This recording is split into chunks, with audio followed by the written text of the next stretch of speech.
Make the United States a manufacturing superpower and the world capital of artificial intelligence and crypto.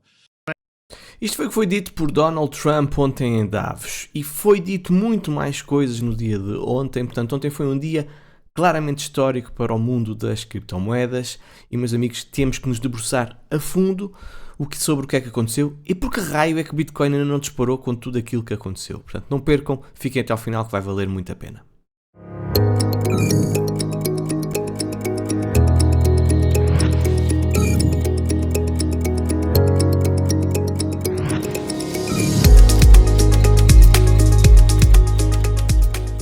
Caros amigos, sejam bem-vindos a mais um episódio do Alex Crypto. Se me estás a ver na tua televisão da sala, provavelmente já deves ter reparado que a resolução melhorou substancialmente. É verdade, eu fiz aqui um investimento no meu setup e neste momento já consigo fazer gravações em 4K, portanto já podem ver ali à grande o Alex Crypto, sem uma imagem assim um bocadinho chatinha, porque eu sei que as televisões estão cada vez maiores. Portanto, meus amigos, se gostam deste upgrade e se gostam deste conteúdo, a única coisa que vos peço é carreguem no gosto, subscrevam o canal, partilhem também e obviamente comentem se tiverem alguma coisa a dizer. Eu acho que é um negócio muito rentável para vocês porque tem aqui toda a informação condensada sem pedir-vos um tostão. Portanto, não custa nada, a única coisa que eu peço é um gosto. Bem, vamos então avançar com as notícias e o dia 2, obviamente, era um dia muito importante porque íamos ficar a saber se o Banco do Japão tinha subido as taxas de juros ou não. Pronto, toda a gente já estava a contar com isso, cerca de 95% do mercado já estava a contar com essa subida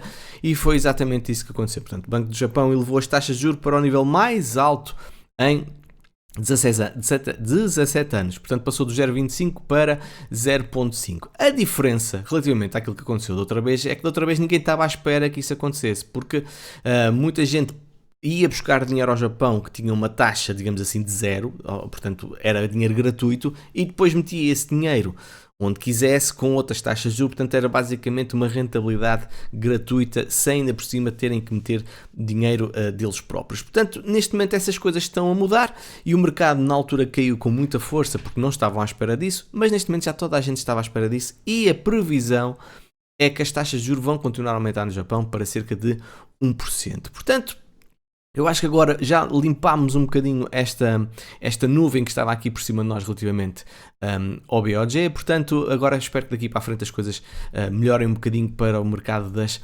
criptomoedas. E até porque nós podemos ver, reparem bem o que é que aconteceu com o SP500, neste momento está em máximos históricos, por pouquinho, mas está, independentemente daquilo que aconteceu com o Banco Central japonês. Portanto já é uma não notícia, como eu estava a dizer, já estava devidamente precificado. Agora, Donald Trump foi também falar em Davos, ele ontem falou bastante, e em Davos ele disse para as elites, digamos assim, aos líderes empresários e políticos de todo o mundo que estavam nesse Fórum Económico Mundial, que o preço do petróleo tem de baixar e as taxas de juros também têm de baixar. Evidentemente que ele lidera a maior economia do mundo, não lidera o mundo todo, e os Estados Unidos é produtor de petróleo, mas, por exemplo, a Arábia, a gente sabe perfeitamente que é onde há mais petróleo e há mais produção de petróleo. Mas é evidente que uma influência deste peso é muito relevante, tendo em conta que o homem está claramente a chantagear o resto do mundo, do género, ou fazem aquilo que eu digo, ou então meto-vos taxas como vocês nunca tiveram, o que vai prejudicar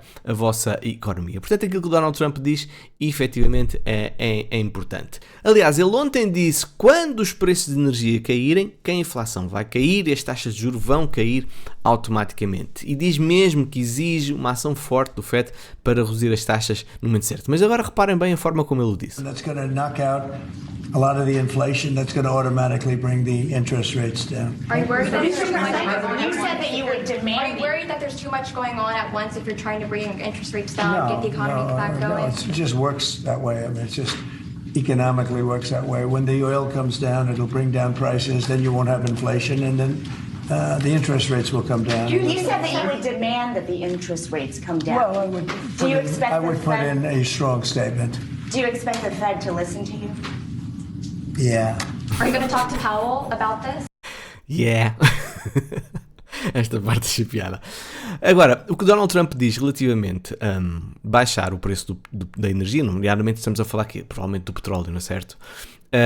Até que ponto pode levar a uma queda da inflação e pode levar então à queda das taxas de juros.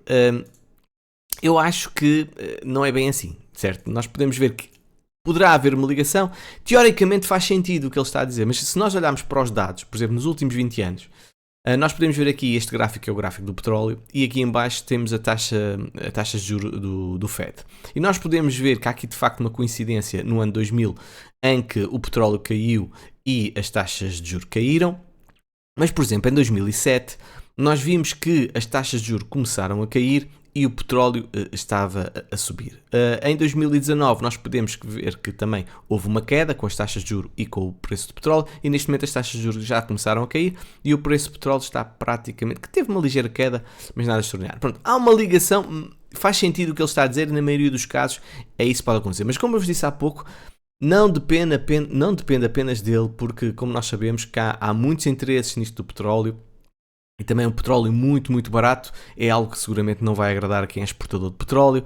Portanto, há aqui um jogo geopolítico que neste momento vai surgir com lutas titânicas, digamos assim, destes players a nível mundial. Relativamente ao Fed, ele disse que eu quero que o Fed baixe as taxas de juros. Portanto, vai haver agora nova luta, já se estava à espera. Até a forma como Jerome Powell falou na última conferência de imprensa, muito seco relativamente a Donald Trump.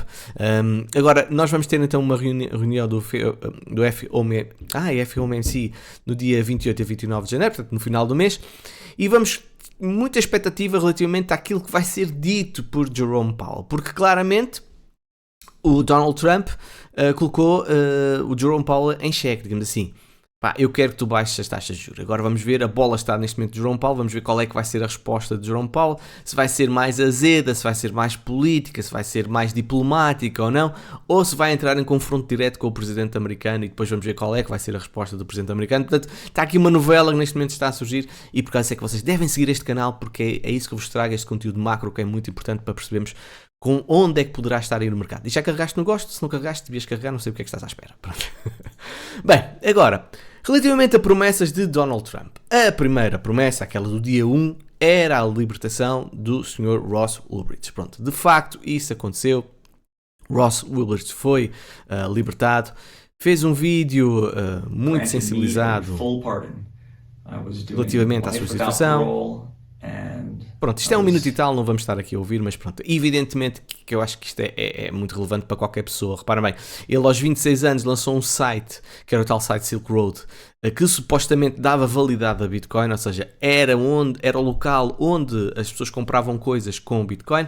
O grande problema é que depois esse site começou a ser utilizado para coisas ilegais, como drogas, como armas e tudo mais, e ao fim de 3 anos o homem foi condenado à morte. Portanto, não foi uma pena de levezinha, foi mesmo condenado à morte. Imaginem o que é uma pessoa com 29 anos ser condenado à morte. 10 anos depois, provavelmente o homem já não estava à espera, Donald Trump acabou de perdoá-lo, ele foi libertado, foi completamente perdoado, portanto aquilo está completamente resolvido. Imagina a família dele, a mãe dele, o pai dele, se ainda está vivo ou não, imagina a alegria que foi, pronto. Portanto, eles neste momento já há uma campanha de solidariedade, vamos chamar assim, para o Ross Ulbricht, que já tem não sei quantos milhares ou milhões, não faço ideia, mas pronto, é aqui uma página virada para este senhor. Foi uma pessoa muito importante na história de Bitcoin, e espero que tudo corra bem, porque sinceramente acho que não devemos desejar o mal às outras pessoas. Portanto, com essa promessa cumprida por parte de Donald Trump, toda a gente estava à espera que o resto das promessas fossem cumpridas. E qual era a promessa principal? A promessa principal era a criação da reserva estratégica de Bitcoin, ou o tal stockpile. Portanto, há aqui uma diferença de semântica, um stockpile, se é uma reserva estratégica ou não. Pronto, é um monte de Bitcoin, vamos chamar assim, certo? Ou de criptoativos, ok? E havia muita expectativa. Ontem, a senadora Cynthia Lummis começou a picar a malta, a dizer assim: atenção, às 10 da manhã, big things are coming. E o B aqui era um B de Bitcoin. Portanto, estava toda a gente, o que é que raio vai acontecer? E o que aconteceu é que houve aqui claras decisões sobre todo o mercado das criptomoedas, que no global, vamos já dizer, são tremendamente bullish, certo? São tremendamente bullish. Isso não vamos tirar aqui mérito a quem está a tomar esse tipo de posicionamento e ajuda a este mercado. Porém, houve logo um empolamento muito grande, nomeadamente a nível mediático. Trump cumpre promessa e assina ordem executiva para criar reserva de Bitcoin nos Estados Unidos. Mas se mudarmos aqui para outra página, Trump cria grupo de trabalho que avaliará a criação de reserva nacional de criptomoedas. Portanto, aquilo que parecia, assim, e quem andou no X a ver os posts era tudo. Reserva de Bitcoin criada, e olhava para o preço assim, mas porra, então mas uma reserva de Bitcoin criada e o preço de Bitcoin não sobe. Será que estava já precificado? Mas isto é das coisas mais bullish que podem acontecer a Bitcoin, quer dizer, ao mundo das criptomoedas. O Bitcoin já devia estar a disparar, não faz sentido. O que aconteceu é que não foi criada já, ok, a reserva estratégica ou o tal stockpile. Foram dadas as condições para isso. Agora, evidentemente que há um processo. E entre dizer que foi criada para um gabinete de estudo é uma diferença muito grande. E as pessoas começaram a olhar para aquilo. Então, mas afinal ia ser criado e afinal ainda vai ser criado um gabinete de estudo. Então, mas isto é um bocado de desilusão. Está tudo relacionado com as expectativas que as pessoas têm. Agora, se vos dissesse, vamos voltar para trás 2 anos. E se caísse uma notícia, o presidente americano acaba de assinar uma ordem executiva em que vai criar um grupo de trabalho para possivelmente implementar uma reserva estratégica de Bitcoin. O mercado ia disparar, certo? Porque ninguém estava à espera disso. Está tudo relacionado com as expectativas. Agora, o que é que foi dito por David Sacks, que é o czar, digamos assim, das criptomoedas, é muito relevante e faz aqui um resumo muito importante. Vamos ouvir. Yeah, well, Edward, for the last 4 years, the Biden administration has basically prosecuted and persecuted crypto companies, really driving them offshore. I've heard so many outrageous stories by founders, by entrepreneurs. The Biden administration would not tell them what the rules of the road were, and they would then get prosecuted. And what the industry wants more than anything else is regulatory clarity. They're saying, just tell us what the rules are, we will abide by them. And the Biden administration would never do that. And because of that, all the innovation was basically moving offshore, and America was about to lose this technology of the future. And we want that innovation happening here in the United States, and I think it now will happen in the United States because President Trump has declared that the U.S. must be the crypto capital of the world. So it creates this working group that you will chair. What will you be looking for, and what type of guidelines are you looking to put out? Yeah, so a few areas. So number one, market structure. We need to define what is a security, what's a commodity, what's a digital asset or collectible. So there's a few different categories here. So defining the market structure is important. Second area is stable coins. I think stable coins are a really interesting area. It gives us the opportunity to extend the dollar's dominance internationally. We can basically create a digital dollar that people all over the world will use. And then the third area that we're going to look at is we're evaluating this national stockpile for digital assets. We haven't created it yet, but we're going to study that issue. So looking at the stockpile, haven't made the decision to go forward? Is that what you're saying? That's correct. Yeah, we're going to evaluate that. We have not decided to do it yet. But we need to study that. Is crypto an asset or a...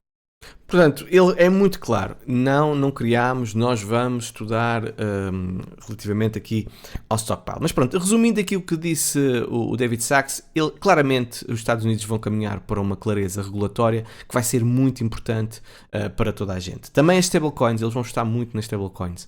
Agora, será que eles vão abraçar Tether? Será que eles vão abraçar o STC? Ou vão criar uma própria stablecoin? Isso é algo que eu estou aqui com alguma dúvida, mas pronto, temos que ter alguma esperança que de facto este stockpile seja aprovado. Eu sinceramente acredito que vai ser aprovado, é uma questão de tempo. E porquê é que eu acho que vai ser aprovado? Primeiro ponto, há diferentes estados americanos já a dizer que o querem fazer, certo? E depois temos, obviamente, a BlackRock, por exemplo, teve uma entrada anual recorde em ETF Bitcoin após a posse de Donald Trump, e o próprio CEO da BlackRock já veio dizer que Bitcoin pode perfeitamente chegar aos 500, aos 600, aos 700 mil dólares. Portanto, eu não estou mesmo a ver, sinceramente, o CEO da maior gestora de ativos do mundo com cerca de 13 ou 14 ou whatever trilhões de dólares, peço desculpa, estar a dar este tipo de discurso sem ter um respaldo, digamos assim, que o governo americano vai apoiar o desenvolvimento das criptomoedas e de Bitcoin. Portanto, parece-me que efetivamente nós vamos caminhar por isso. E além disso, nós temos pessoas que são claramente bullish e grandes defensoras de tudo aquilo que está a acontecer, como por exemplo Cynthia Lummis, bem como também agora o próprio Kizar e tudo mais, o responsável pela SEC. Donald Trump rodeou-se por pessoas que são muito bullish relativamente a Bitcoin. E seguramente também Donald Trump não quer dar, não quer ficar, duas coisas, não quer ficar associado a qualquer queda de Bitcoin depois de já ter posto o pescoço e a sua reputação, digamos assim, sendo tão vocal para com os criptoativos, e também tem a questão sentimental e familiar dos filhos, que são muito, não são todos, mas pronto, mas são muito dedicados a esta causa dos Estados Unidos. Agora, Cynthia Lummis vai presidir o subcomitê nos Estados Unidos sobre ativos digitais e ela diz algo muito interessante. Ativos digitais são o futuro e se os Estados Unidos querem permanecer líderes globais em inovação financeira, o Congresso precisa urgentemente aprovar uma legislação bipartidária que estabeleça uma estrutura legal abrangente para ativos digitais e que fortaleça o dólar americano com uma reserva estratégica de Bitcoin, afirmou então assim a senhora Lummis. Agora, isto não vai ser assim tão rápido, porque se nós virmos aquilo que está escrito e a ordem executiva que foi assinada por Donald Trump e está no site da Casa Branca, nós podemos ler lá mais cá para baixo duas coisas. Em primeiro lugar, a proibição de qualquer CBDC, o que é tremendamente bullish para o mercado das criptomoedas, que eu acho que as CBDC seriam claramente um rival. Agora, a tal situação das stablecoins, porque é que eu acho que eles poderão às vezes criar uma própria stablecoin? Faz algum sentido, até porque eles estão a afastar a CBDC. Agora, o que eu estava a dizer era isto aqui é muito importante. No prazo de 180 dias, a partir da data desta ordem, o grupo de trabalho deverá submeter um relatório ao Presidente. Este grupo de trabalho deve propor uma estrutura regulatória federal que governe a emissão e a operação de ativos digitais, incluindo stablecoins nos Estados Unidos. O relatório do grupo de trabalho deve considerar disposições para a estrutura de mercado, supervisão, proteção ao consumidor e gerenciamento de risco. O grupo de trabalho avaliará a potencial criação e manutenção de um estoque nacional de ativos digitais. Reparem que ele não fala só em Bitcoin, fala em ativos digitais.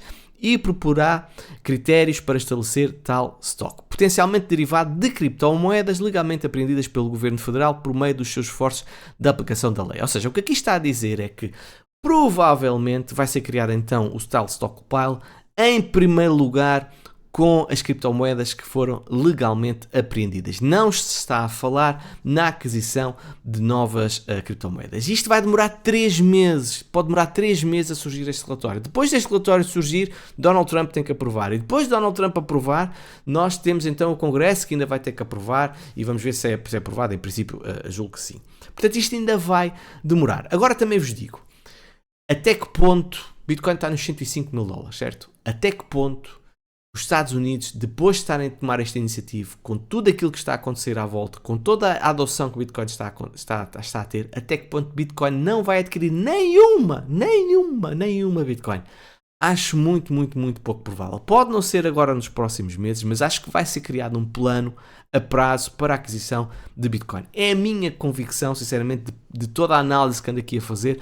Para mim só faz sentido isso, porque senão fica assim. Ou então são os Estados. Os Estados, de uma forma independente, vão comprar Bitcoin e o Governo Federal, digamos assim, fica apenas e só com o stockpile das criptomoedas apreendidas. Portanto, vamos ver o que é que vai acontecer. Agora, ontem foi um dia tremendamente importante e foi um dia histórico. Não só por todo este posicionamento e aquilo que foi assinado, mas por isto, meus amigos. A SEC cancela a controversa regra de contabilidade de criptomoedas SAB 121. Portanto, isto é tremendamente importante. Porquê? Porque esta revogação que desencorajava as empresas financeiras a manter criptomoedas e exigindo que elas registrassem ativos digitais como passivos nos seus balanços. E quando nós estamos a falar de empresas financeiras, nós estamos a falar, por exemplo, de bancos, que eles não podiam deter criptomoedas. E ainda ontem, isto agora passa a ser possível, certo? E ainda ontem o CEO do Bank of America disse que Wall Street está pronta para atacar em força Bitcoin e as criptomoedas se os reguladores o permitirem. E o regulador acaba de dar esse sinal verde. Portanto, aquilo que nós vamos ver agora nos próximos tempos, vai haver bancos claramente a colarem-se às criptomoedas, a colarem-se a Bitcoin, a promoverem na mesma, a venderem a mesma, entre aspas, não é? Ok? Portanto, eu acho que vai ser tremendamente bullish também para o mercado. Por exemplo, se nós ouvirmos o posicionamento aqui do Morgan Stanley relativamente a este enquadramento regulatório que poderá vir aqui a surgir, também é interessante. Part of that, so you got the retail side of it. What do you make of crypto under Trump this Trump administration and what may happen and what that speaks? I mean, we're talking about meme coins. I don't know if you're following the Trump coin or the Melania coin and what that says about what's happening here. Well, I think there is liquidity, and the liquidity, expresses itself in all kinds of different ways. I think the broader question is whether some of this has come of age, whether it's hit escape velocity. And, time is the friend. The longer it trades and, perception becomes reality. For us, the equation is really around whether we as a highly regulated financial institution can act as transactors, sort of follow the money. And there we'll be working with Treasury and the other regulators to sort of figure out how we can offer that in a safe way. Obviously, it's a big Ou part. seja, em resumo, ele foca 3 pontos. Em primeiro lugar, liquidez. Portanto, é um mercado que já tem liquidez, portanto, já é interessante para nós, porque um mercado com pouca liquidez não nos interessa. Em segundo lugar, o fator tempo. Neste momento já temos um mercado que já tem cerca de 15 a 6 anos, portanto já é um mercado com alguma relevância e o tempo ajuda sempre a dar credibilidade ao mercado. Ele não disse isto diretamente, mas é a interpretação que eu tenho.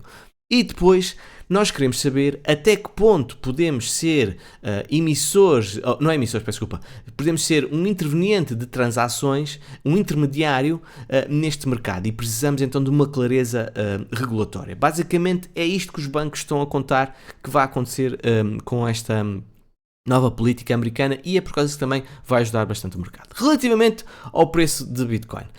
Não se passou grande coisa, meus amigos, é verdade, não se passou. Mas eu acho que estruturalmente Bitcoin está muitíssimo bem. Reparem bem, estamos simplesmente num período de consolidação. Mais um, já é o quarto deste bull market. Aqui o meu indicador do Alex Crypto Premium, que as pessoas têm acesso lá, deu um sinal de buy na semanal nos 23 mil dólares e ainda não tivemos nenhum sinal de contrário. O último que apareceu foi mais ou menos aqui. Reparem, antes daquela bear flag, depois tivemos uma queda muito pronunciada. Portanto, o mercado está claramente em alta, o que efetivamente é bastante bullish. Agora, o mundo não para, como nós sabemos, e as adoções continuam a acontecer.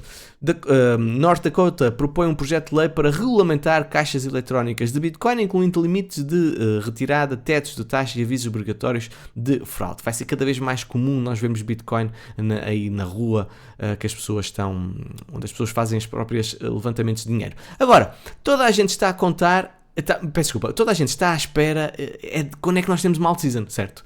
Quando é que raio? E está bem, ok, Bitcoin está muito bullish, vai continuar a subir provavelmente, tudo bem. Mas eu tenho uma exposição muito relevante em altcoins, muita gente deve pensar isso. Quando é que isso arranca? Portanto, este post que aqui está mostra que nós estamos numa altura de alguma consolidação do mercado de altcoins e só depois então temos o arranque final no último dos 4 anos, digamos assim, do ciclo de BTC. Portanto, para já estamos apenas e só a seguir o ciclo. E o que estamos à espera, eu acho sinceramente é isso, é do catalisador de uma altcoin relevante que finalmente começa a ganhar terreno a Bitcoin. E obviamente que eu estou a falar de Ethereum. E Ethereum neste momento está numa novela mexicana que não ajuda nada. O preço bem tenta fazer uma reversão, mas isto de facto não está a ajudar porque as notícias não são interessantes, quer dizer, não são. É preciso um enquadramento narrativo, digamos assim, para ajudar o mercado a subir. Reparem, Joe Lubin da Fundação Ethereum ele diz que a Fundação Ethereum precisa de mudar. E este é um co-fundador de Ethereum. Desenvolvedor de Ethereum abandona Ethereum e culpa políticas que eles neste momento também estão a praticar.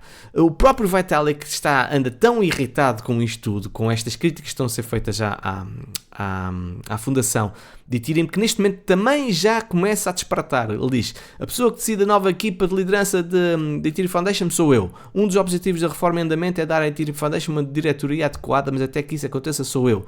Se vocês mantiverem a pressão, vocês eram as críticas neste momento da comunidade estavam a surgir, estarão a criar um ambiente ativamente tóxico para os melhores talentos. Alguns dos melhores programadores de Ethereum têm-me enviado mensagens recentemente expressando o seu descontentamento com o ambiente da mídia social que pessoas como vocês estão a criar. E vocês estão a dificultar o meu trabalho. O problema, Sr. Vitalik, é que isto já está a passar muito tempo e tu andas aí com umas excentricidades e com umas ideologias muito bonitas, Mas preto no branco a coisa não está a resultar. E se a casa está desarrumada e se tu és o líder de Ethereum, tens de pôr isso em ordem. E não é demorar um ano para pôr uma casa em ordem. Isso não faz qualquer sentido. Portanto, estas críticas são mais do que legítimas relativamente à postura que o Vitalik tem tido e à própria Ethereum Foundation. Aliás, o cofundador da Ethereum, Vitalik Buterin, declarou nas redes sociais que tokens políticos podem levar a suborno ilimitado e destacou o conflito de interesses de curto prazo e valor de longo prazo na indústria de criptomoedas. Buterin enfatizou que à medida que os líderes globais, incluindo Donald Trump, promovem a tokenização, deve-se prestar atenção aos perigos potenciais de tokens políticos, particularmente o seu uso com ferramentas para suborno em larga escala. Eu não vou dizer que ele não tem razão, mas caramba, se o homem tem a casa desarrumada, para que é que está tão preocupado com aquilo que Donald Trump está a fazer, ou com esta filosofia e bem, não é, de honestidade e tudo mais, quando tem a casa como está, certo? Quando as próprias vendas da Ethereum Foundation deixam um pouco a desejar no que diz respeito também a alguma credibilidade. Portanto, Vitalik, toma conta daquilo que tens a fazer, depressa e rápido, não é? Que as pessoas obviamente estão a contar contigo para este mercado e que Ethereum continua a subir, que efetivamente nós todos precisamos dela, certo? É uma visão um bocadinho interesseira, mas se Ethereum por acaso tiver um colapso, meus amigos, o mercado então das altcoins leva uma porradona que vocês não estão bem a ver. Passando a outras notícias, quem está a ganhar obviamente com isto? Solana torna-se a primeira blockchain a ultrapassar 200 bilhões de dólares em transações nas suas DEXs. Portanto, efetivamente, a Ethereum começa a ganhar terreno, a perder terreno para com os seus rivais. Outras notícias. Relativamente ao MiCA, a plataforma OKX já está devidamente autorizada para operar, portanto, via MiCA, já tem uma licença MiCA, portanto, também não deixa de ser uma boa notícia. O Uniswap anuncia lançamento gradual da versão 4 com melhorias tecnológicas. Muita atenção a estas DEXs, especialmente DEXs americanas, que com uma regulamentação favorável, eles disseram que iriam partilhar os lucros com os detentores dos tokens, portanto isto pode ser muito bullish para quem tem o Uniswap no seu portfólio, vamos ver se isso acontece ou não. Fundador da Ledger é libertado após sequestro que exigia criptomoedas, foi uma notícia que rondou por aí e evidentemente que é muito má, por causa disso é um dos motivos, meus amigos, aqui entre nós, por qual eu não mostro a cara, não é que eu tenho o dinheiro que este senhor tem e continuo a trabalhar, portanto não estou rico, mas é algo que eu prezo, é a minha segurança, portanto, e faz-me confusão quando o pessoal vai para o YouTube dizer que tem milhares e milhões e não sei o quê, e mostrar a cara e onde estão e tudo mais, faz-me muita confusão isso, mas pronto, cada um é dono da sua palavra. Portanto, felizmente que as coisas correram bem, mas acho que o senhor ainda perdeu um bocado do dedo, que não é muito agradável. E por fim, Rune caiu 30% enquanto TorChain suspende operações TorFi em meio de esforço de reestruturação. Basicamente, eles têm o TorFi que está assente em TorChain, houve ali problemas financeiros e então houve ali umas dificuldades, apesar da blockchain continuar a funcionar, evidentemente que não é agradável. Meus amigos, espero que tenham corrido no gosto, espero que tenham gostado do episódio, desejo a todos um excelente fim de semana e vemo-nos então para a semana. Tchau, tchau.